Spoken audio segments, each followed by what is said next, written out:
Hey, I'm Terry Scroggins. I often get asked, what's your favorite way to catch big fish? Now, actually, there's two ways, flipping and top water. And they really go hand in hand with each other.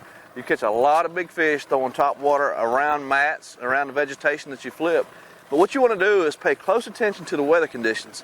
If it's low light conditions, a lot of cloud cover, early in the morning, late in the afternoon, those fish will come out of those mats and sit out there on the edge, on the outside of them. And I love to take a devil's horse and prop bait and target those fish. But you got to know when to lay it down, pick your flipping stick up, and go into the mats. When you get rid of the low light conditions, the sun's starting to pop out, it's the middle of the day, that's when you switch up. And they both are very similar to each other. You can catch big fish on a top water bait, you're going to catch a lot of numbers, it generates a lot of bites, and then bam, there's a big fish. Flipping is the same way. A lot of times I'll go through there and I'll catch 15 or 20 small fish, and then all of a sudden you catch a 9-pounder. So they're very similar, but what you got to do is pay close attention to the weather conditions.